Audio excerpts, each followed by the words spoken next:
Bismillahirrahmanirrahim. Pada video selanjutnya saya ingin mencoba menyalakan kembali seperti kemarin yang nggak ada suaranya. Mohon maaf. Video yang ketiga kemarin selain tidak ada suaranya juga gambarnya ngelag-ngelag. Ya, mohon maaf. Nah, untuk yang keempat ini, kemarin kan kita menggunakan yang ini, Raspberry Pi 3 yang model A+. Sekarang saya akan membuktikan bahwa microSD yang sama, yang ini, kita akan gunakan ke Raspberry Pi. Ini yang untuk keyboard Raspberry Pi yang Zero. Nah, Raspberry Pi Zero ini mohon maaf tidak dilepas karena ini sudah dirakit untuk penggunaan project yang lain. Jadi sebagai pembuktian ya kita coba aja. Yang jelas ini Raspberry Pi Zero ya. Caranya kita coba saja. Nah, untuk menggunakan ini kita perlu beberapa adapter. Untuk HDMI-nya itu di sini menggunakan mini HDMI. Jadi untuk ke full HDMI kita membutuhkan konverter atau adapter. Nah, di sini saya menggunakan yang modul seperti ini, bukan kabel dari mini HDMI ke HDMI, tapi menggunakan adapter seperti ini. Nah, ini masang ke sini, nanti ini masukin ke sini. Nah, untuk keyboard USB-nya juga kan menggunakan micro USB, enggak standar gitu. Jadi menggunakan adapter juga. Di sini untuk keyboardnya. Untuk power kita menggunakan power yang sama, yaitu menggunakan power bank saja. Nah, ini dinyalakan. Nah, monitornya kita masukkan ke sini. Kita coba ke sini nyala tidak. Power banknya sebentar.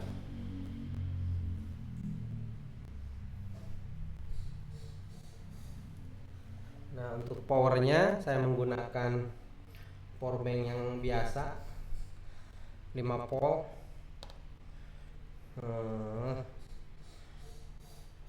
Nah, kita nyalakan dulu monitornya.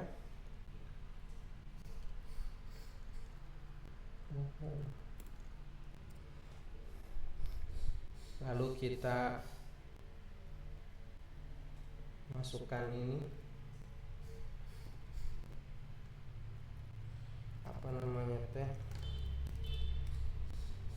VGA-nya, HDMI-nya ke monitor, baru kita masukkan powernya. Bismillahirrahmanirrahim. Kita buktikan apakah ini bisa menyala dengan micro SD yang sama, tapi kita menggunakan Raspberry Pi yang Zero. Nah, untuk tampilannya itu kurang lebih seperti ini. Wah, masih belum ada sinyal. Nyala tidak ini?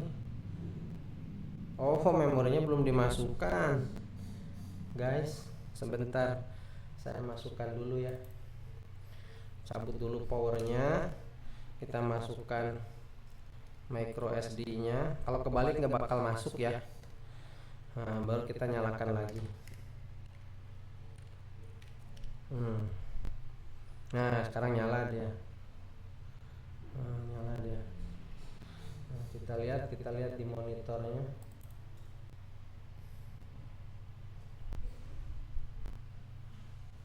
No signal.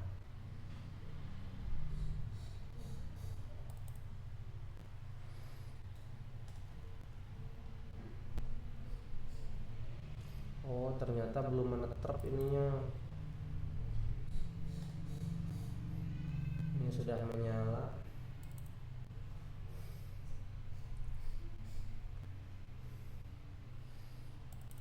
Capture-nya ini belum masuk.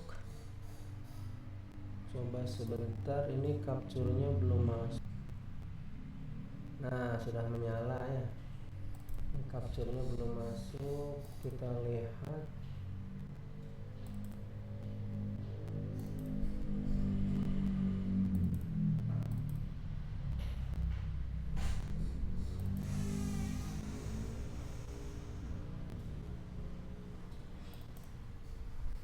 Wah, nggak ada gambarnya guys. Ini settingannya nggak ada gambarnya ternyata.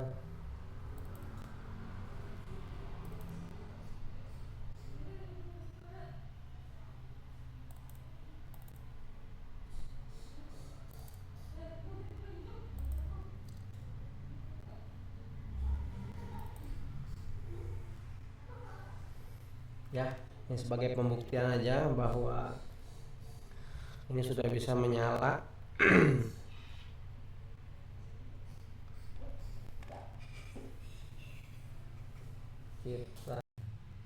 Baiklah, ternyata sudah tampil. Tadi ada kesalahan di USB-nya, nggak kebaca.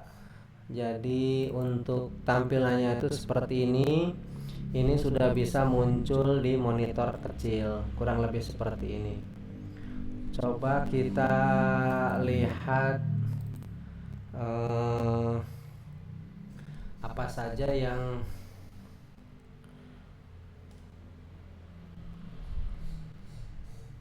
yang terpakai memorinya ya. Kita besarin dulu. Kita buka dengan stop. Nah, ini memori yang terpakai bisa dilihat cukup sedikit karena memang belum terpasang aplikasi banyak ya. Nah, ini untuk yang versi desktopnya. Selanjutnya ke depan ini bisa digunakan untuk sebagai ya minimal untuk sebagai pembuktian bahwa komputer sebesar ini pun bisa menjalankan desktop seperti halnya komputer biasa gitu. Hanya saja komputer ini memiliki keterbatasan ya, dengan kapasitas memori yang kecil, juga prosesor yang nggak terlalu powerful. Jadi ini ya lumayan lah untuk penggunaan sebagai komputer jinjing ya, tanpa monitor ya. Ya mungkin bisa ketika kita bepergian ke satu tempat di mana tempat itu ada televisi yang menggunakan HDMI, ya kita bisa gunakan ini sebagai media player atau yang lainnya.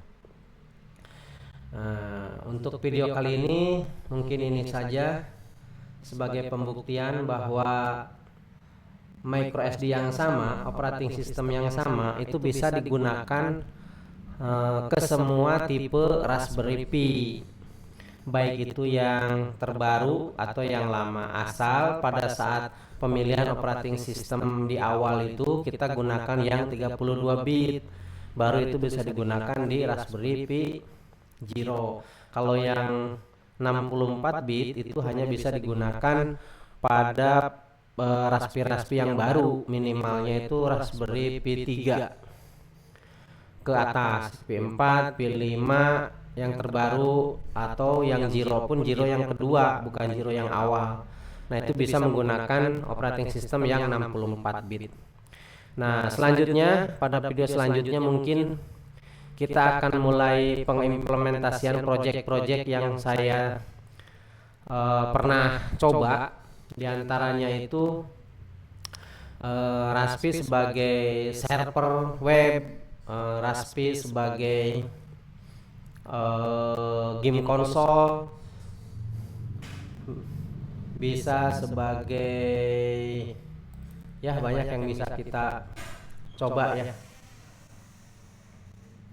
Demikian dulu, terima kasih.